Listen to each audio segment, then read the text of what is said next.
பொங்கல் ரேஸ்லேருந்து விடாமுயற்சி படம் விலகி இருக்கிறான்னு சொல்றோம். இது எந்த அளவுக்கு உண்மையானு தெரியல.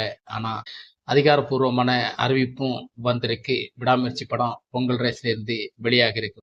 ரசிகர்களுக்கு மீண்டும் மீண்டும் மாற்றத்தை கொடுத்திருக்கிறது விடாமுயற்சி படம். விடாமுயற்சி படம் இன்னும் எந்த அளவுக்கு ஸ்ட்ராங்கான ஒரு பொசிஷன்ல இருக்க போறான்னு தெரியல. அந்த அளவுக்கு ரசிகர்களுக்கு பெரிய ஒரு ஏமாற்றத்தை கொடுத்திருக்கு. படம் எடுக்கிற நாள்ல இருந்தே இந்த விடாமுயற்சி படம் வந்து ஒரு விடாத முயற்சியா தான் இருந்துட்டு அது ரொம்ப இதமா நம்ம பார்க்க வேண்டியதா இருக்கு. ஆனா இந்த படத்துடைய ஒரு பொங்கலுக்கு வராம இருக்கிற ஒரு காரணம் என்னன்னா, படத்தோட விடாமுயற்சி லைக்கா நிறுவனங்க வந்து பட்ஜெட் ப்ராப்ளங்கள் நிறைய அவங்களுக்கு வந்திருக்கு அப்படின்னு தான் சொல்ல முடியும். இது வந்து தயாரிப்பு நிறுவனத்தை பொறுத்து தான் இந்த படம் வந்து லேட்டா போயிட்டே இருக்கு. படத்துடைய சில பிரச்சனைகளும் இதற்கான அறிகுறிகளே சொல்லப்படுகிறது. இந்த விடாமுயற்சி படம் வந்து நமக்கு நினைச்சிட்டு இருந்தோம் தல பொங்கல் ரொம்ப பிரமாதமா இருக்க போறான்னு. ஆனா இனி 9 நாட்கள்ல இருக்கு. இன்னும் படம் சென்சார் கட் எடுக்கல.